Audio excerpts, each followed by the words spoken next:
മലയാളികൾക്ക് എന്നും പ്രിയങ്കരനായ നടനാണ് ജഗദീഷ്.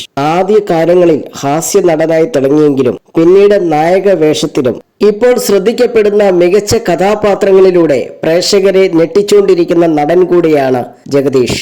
മലയാളത്തിലെ നിരവധി മികച്ച സംവിധായകരോടൊപ്പം സിനിമകൾ ചെയ്യാൻ ഭാഗ്യം ലഭിച്ചിട്ടുള്ള ജഗദീഷ് സംവിധായകൻ പത്മരാജനെ കുറിച്ച് സംസാരിക്കുകയാണ് ഇപ്പോൾ.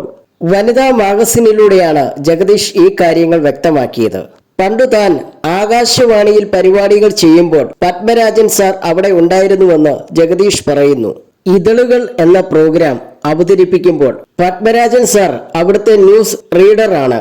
വാർത്തകൾ വായിക്കുന്നത് പത്മരാജൻ. ഒരു പ്രത്യേക താളത്തിൽ പറയുന്ന ഈ വരിയും ആ പേരും അന്ന് മലയാളികൾക്ക് സുപരിചിതമാണ്. ഇടയ്ക്ക് ആകാശവാണിയിൽ വെച്ച് കാണുമ്പോൾ പറയും, ഞാൻ MG കോളേജിൽ പഠിക്കുകയാണ്, എനിക്ക് സിനിമയിൽ അഭിനയിച്ചാൽ കൊള്ളാമെന്നുണ്ട്. ഗൗരവത്തെ മുഴുവനും മായ്ച്ചു കളയാതെ അദ്ദേഹം മറുപടി തരും, അവസരം വരുമ്പോൾ നമുക്ക് നോക്കാം, പറ്റുന്ന കഥാപാത്രങ്ങൾ വരട്ടെ എന്ന്. പിന്നീട് പല സിനിമകളും അദ്ദേഹം സംവിധാനം ചെയ്തുവെങ്കിലും എന്നെ വിളിച്ചില്ല. എന്നാലും വിളിച്ചില്ലല്ലോ എന്ന വേദന മനസ്സിലുണ്ടായിരുന്നു. പെട്ടെന്നൊരു ദിവസം നിർമ്മാതാവ് രാജു മാലിയത്തിന്റെ ഫോൺ, പത്മരാജന്റെ അടുത്ത സിനിമ ഞാനാണ് നിർമ്മിക്കുന്നത്, അതിൽ ജഗദീഷിന് വേഷമുണ്ട്, എത്രയോ നാളായി ആഗ്രഹിച്ച കാര്യമാണ്.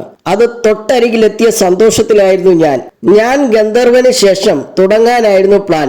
നായകൻ ജയറാമിന് കായിക അധ്യാപകന്റെ വേഷമായിരുന്നു, മറ്റൊരു അധ്യാപകനായി ഞാനും. പക്ഷെ പത്മരാജൻ സാറിന്റെ സ്നേഹം അനുഭവിക്കാൻ എനിക്ക് സാധിച്ചില്ല.